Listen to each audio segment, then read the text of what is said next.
Él es psicólogo por la UNAM y se desempeña como académico e investigador del Centro de Estudios y Desarrollo Humano de la Universidad del Valle de México. Ángel, bienvenido aquí a este espacio MBS. Gracias. Muchas gracias, Sheila. Saludos por acá y gracias por la invitación. Aquí estamos. Gracias. Pues platicábamos un poquito fuera del aire ahora que a veces esos temas de salud mental, pues no los abordamos, ¿no? Y más en estas fechas donde se supondría que todo tendría que ser amor y paz, literal, pues no. Y hay quienes se la están pasando mal. La depresión es un tema al que hay que voltear a ver porque eso nos lleva a otras patologías, incluso hasta el suicidio. Totalmente, Sheila. Lo has dicho muy puntual. En estas fechas estamos acostumbrados a escuchar alegría, ¿verdad? Felicidad, regalos, convivencia. Y eso, ojalá que así sea para todos. Pero es verdad que también ocurre que para muchas otras personas que no son vistas en ese sentido, viven o experiencian cosas que tienen que ver con la soledad, que Ujú. tienen que ver con la falta de redes, que tienen que ver con una experiencia muy dolorosa, sobre todo en estas fechas. Y entonces, sobre todo en estos momentos, en referencia con la Navidad, el Año Nuevo y estos espacios, uno da cuenta que se contrasta su propia historia, su propia vida frente a, digamos, a las experiencias que otros viven de manera cotidiana. Entonces, al vivir esta ausencia de redes o al vivir esta ausencia de seres queridos, de personas o incluso el recuerdo de momentos que ya no se viven como los duelos, como bien lo has señalado, entonces para ellos se vuelve una experiencia doblemente dolorosa, porque no solo es el día a día del dolor, sino también es, mira cómo los otros sí están viviendo una experiencia de gratitud, de alegría, pero yo no. Y entonces es ahí donde es una línea que puede detonar una angustia y un dolor completamente desbordado, que los llevaría incluso a pensar que estamos hablando de también una depresión, una posible depresión, que en los manuales hay una puntuación que es con patrón estacional. Es decir, en Ujú. efecto, hay fechas precisas que pueden llevar a las personas a potenciar los síntomas de afectaciones como lo es una depresión o las depresiones, porque no solo hay una, y entonces es en ciertas fechas o en ciertos momentos se pueden presentar esta sintomatología o estas experiencias de mucho mayor impacto para cada una de las personas. Sin duda es una experiencia muy importante a señalar porque esto nos hace pensar si en verdad son solo momentos de alegría o incluso para las personas cercanas a nosotros podrían ser momentos de tristeza, pero lo que es difícil o doloroso entender es que muchas veces la tristeza no solo se observa con caras caídas, con silencios, a veces la tristeza puede estar escondida en una sonrisa cotidiana. ¡Ay! Demoledor esto último que nos dices, Ángel, porque creo que a muchas personas les puede quedar este saco.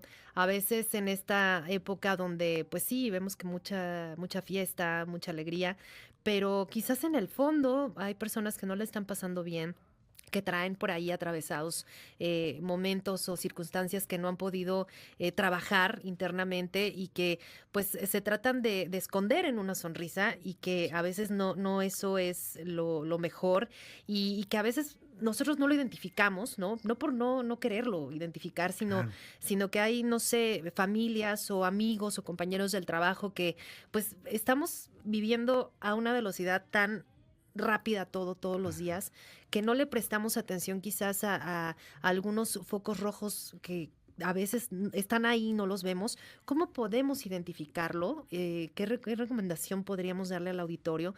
Pues para pedir ayuda, ¿no? Porque a veces solos no podemos, necesitamos acudir con un especialista. Claro, Sheila, lo has dicho de manera muy importante. La primera cosa que diré, cuando hablamos de la tristeza, del dolor o de la depresión, nos damos cuenta que estamos hablando de un trabajo que se tiene que hacer. Es decir, no solo son procesos que pasan y ya está.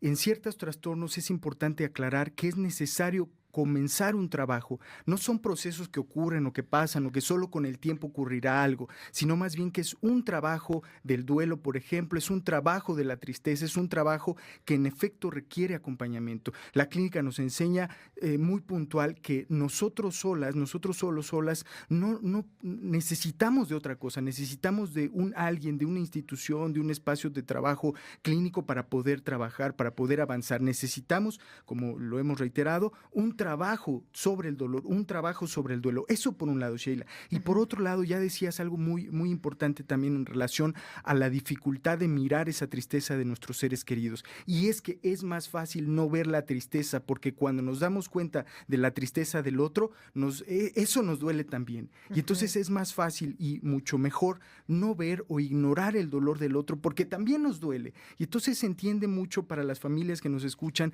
que no ver el dolor del otro, el sufrimiento del otro, o que el otro de pronto ha tenido patrones de sueño muy distintos, o que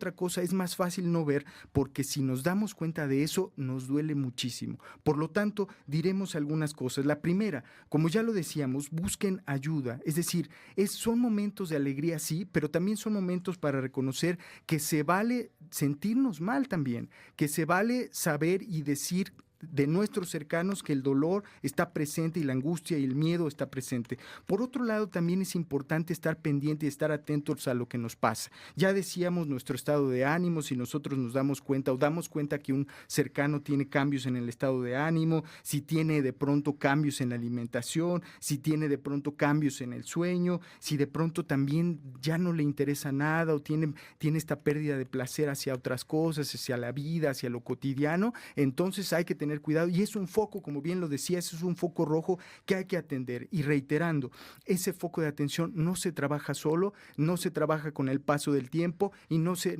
es solamente con que pase y ya está, o con que las fechas pasen, sino más bien es una posición de trabajo, como decíamos, que es buscar ayuda, buscar acercarse a profesionales de la salud para poder dar cuenta que esto, una vez más, se requiere del apoyo de los pares. Y en ese sentido, estas fechas, cuando estamos hablando de amistad, de alegría, de Navidad, de Año Nuevo, es reiterar: sigamos manteniendo que las redes vinculantes, las redes familiares, amistosas, esas son muchas veces las que nos pueden ayudar en esos momentos, porque si nosotros no nos damos cuenta, o si nos cuesta trabajo reconocerlo incluso en nosotros mismos, podemos reconocerlo en los otros para que ellos también puedan buscar ayuda. Esas serían algunas dos pautas que señalaría, sí. Claro, y no sé si en estas fechas se da más pues como especialista seguramente tienes por ahí el dato, que en estas fechas se da mucho, ¿no? La depresión, la ansiedad,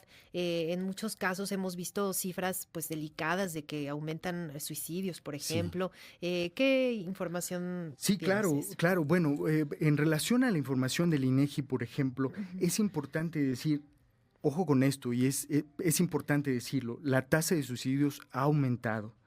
No, vamos de un 4.9 a 6.8 de tasa cada 100,000 habitantes del 2013 al 2023. Hubo un aumento importante en la tasa de suicidios. Por otro lado, también es importante decir, hay suicidios que muchas veces incluso son ignorados o son silenciados por las propias familias. Esto es importante decirlo, porque cuando lo decíamos hace rato antes de entrar al aire, Ujú. estos temas no se hablan o no se dicen por el miedo que se presenta. Incluso, ojo con esto, les transmitiremos también a la audiencia, cuando personas cercanas tengan ideación suicida o incluso ya tengan una planeación suicida, lo que estamos acostumbrados es a decir, no hables de esto, mira, mejor hablemos de esta otra cosa.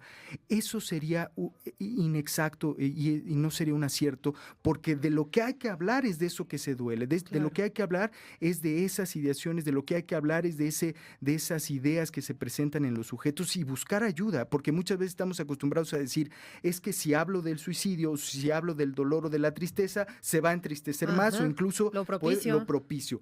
Esto es inexacto. Lo que hay que decir es, hablemos de esos temas, hablemos de eso, que es una realidad, que ocurre de manera cotidiana, desafortunadamente, en todas las familias es algo que puede ocurrir y es importante hablarlo. Por eso lo decíamos antes del aire, Mm. y yo celebrando siempre estos espacios que permiten dar voz a eso que se silencia, y incluso dentro de las familias, es reiterar la importancia de hablar de lo que duele, de lo que se sufre, y sobre todo de estos temas que no propician, al contrario, se vuelve un espacio de escucha que permite la elaboración del dolor para evitar ese paso al acto que podría ser fatal. Claro. Híjole, pues creo que es bien valioso hablarlo, precisamente el visibilizarlo. Y pues yo te quiero agradecer enormemente estos minutitos por acá en cabina, el Ángel García Juárez, psicólogo por la UNAM. Yo creo que sí es necesario abordarlo más a menudo y más en estas fechas. Y pues a todos los que en estos momentos están pasando un mal momento, pues un abrazo, de verdad.